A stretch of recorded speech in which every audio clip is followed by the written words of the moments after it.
All right, I'm going to shut up and go to our guest. Now, I saw a YouTube video of her giving a speech, and in 5 minutes, she boiled everything down I try to explain about the CPS and the bounties on taking kids and how there's no due process. She's State Senator 50th District. Senator Schaefer serves her constituency in 8 counties that make up 50th District in Georgia. She's got a long, illustrious career out there fighting corruption. She's also the head in her state of the Eagle Forum. And so she now joins us, and we appreciate her standing up eloquently and fighting this. And so we appreciate Senator Schaefer for coming on. Nancy, it's good to have you here with us. Thank you. It's good to be on with you. I appreciate all you're doing. Thanks for holding while I was ranting for 5 minutes about the DHS document saying veterans are the #1 threat to Homeland Security. Yeah. Were you aware they're training the Boy Scouts for gun confiscation? Well, I've heard that they are training boys. I didn't know that it's Boy Scouts. Yeah, it's Boy Scouts, school groups, public school groups. This is just one. What do you think of all the new documents coming out demonizing veterans on a separate issue? Oh, it's awful. It's just awful. It's unconstitutional and it's wrong, and you just can see the direction that we're headed. I got to be honest with you, Senator. I mean, I knew the globalists were evil, but it's even hard for me to believe they're this bold. Yes, it is. I mean, training 14-year-olds to go after the military. I mean, that's right out of East Germany. That's right. This is that community service that we're hearing all about. Absolutely. But it certainly has a different definition, doesn't it? Yes, it does. Ma'am, I'm going to try to just sit back and shut up because I'd like you to break down, but with a little bit more time, what you gave in that speech. I know you've given a lot, but I saw this particular speech of you, I believe, before the Eagle Forum, really laying out the facts of just how unconstitutional and Kafkaesque the CPS is. Right. Well, it is unconstitutional, and I'm sure you have many listeners that know that children are being taken away from their parents in a ruthless kind of behavior by caseworkers and social workers and investigators, and the bureaucracy is very huge. That also includes lawyers and judges and therapists and others who take these children from their parents without a cause. And of course, we know that money is being made because of this, and I'm convinced, without a shadow of a doubt, that the parents across this country need to be warned of the dangers of the Child Protective Services nationwide. You want me to just continue on, don't you? Sure, Senator, lay it out. The Department of Child Protective Services has become a protected empire that we see going on around us, and it's built on taking children and separating families. As a matter of fact, I could throw in here now that it appears to me that the family is going to have to be destroyed in order for the one world government to completely develop. But this is the taking of children by a protected empire, and it's this is not to say today that there are not those children who are really being abused, who need to be removed from the wretched situations that they may be in. But it needs to be done through due process. Yes, that's not what we're talking about. We're talking about the families that are having children removed from them with no cause, and then there is no due process available to them after this has happened.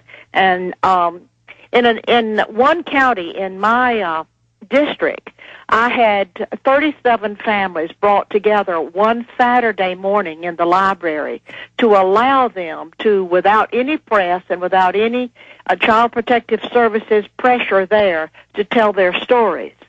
And it was absolutely unbelievable to hear these parents, single dads, single mothers, telling and other parents telling their stories of how their children had been picked up in the middle of the night, off of the school buses, out of schools, out of hospitals, even while they are nursing, and these families had never seen those children again.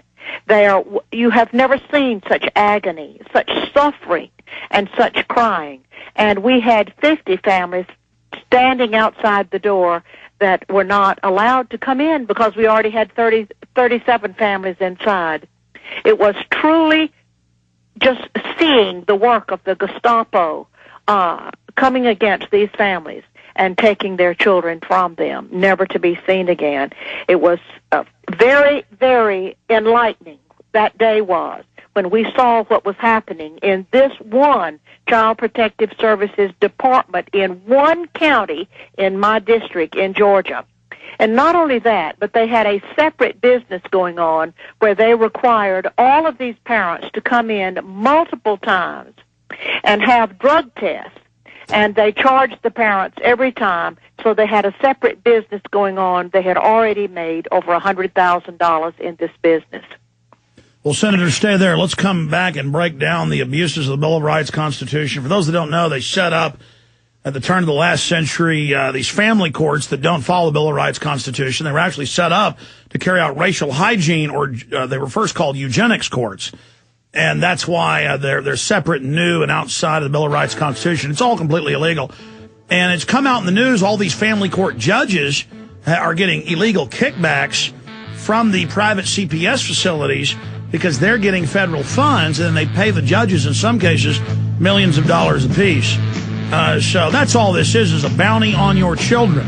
We tend to focus on the CPS workers. The real evil's the judges. They're the ones making the big money, and the private groups. Stay with us, Senator. All right, Nancy Schaefer, you can run on for state head of the Eagle Forum, for a long time. Run on state senator, 50th District.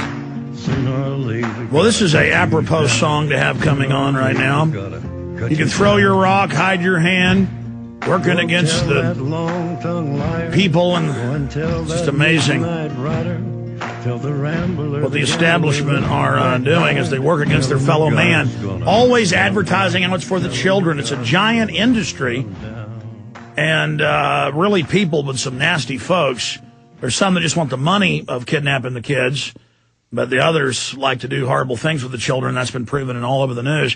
Senator, so when did you begin to discover these horrors, and what has your fight been like? I mean, because I know discovering this back 12, 14 years ago and fighting it myself and getting calls at hospitals when a newborn baby's literally jerked off the mother's breast with no judge's order even. I mean, it shook me to the core. It's made me actually cry when you're around the families and see the pain, because it's worse than a death. When grandma dies, she's old, you love her, but you expect it to happen, and it's sad. But when you see families with the joy turned into a nightmare with their young being snatched, it hits you at a core level.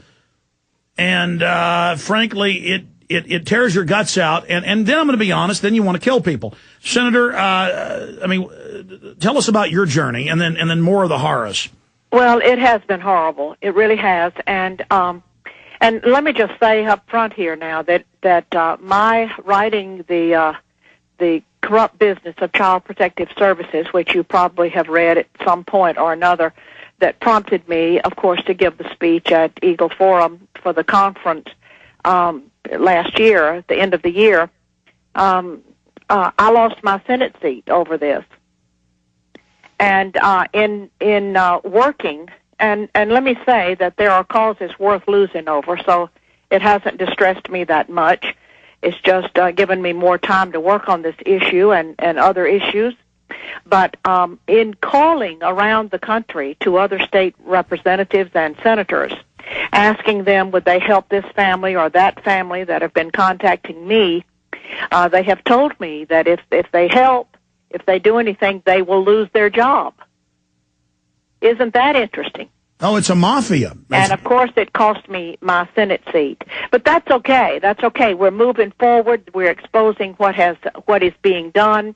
And you mentioned a few minutes ago about the judges and the money. I wanted to share with you that the Census Bureau has reported that in 2002, $40 billion in transfer payments were made between households. That money is under the direction and the control of family court judges. And that's only the tip of the iceberg. Of course, that's right. You break this down so well, but there's bounties on children's heads. Yes, there are. As a matter of fact, we just learned a few days ago that an order had even been placed to one of our Child Protective Services departments for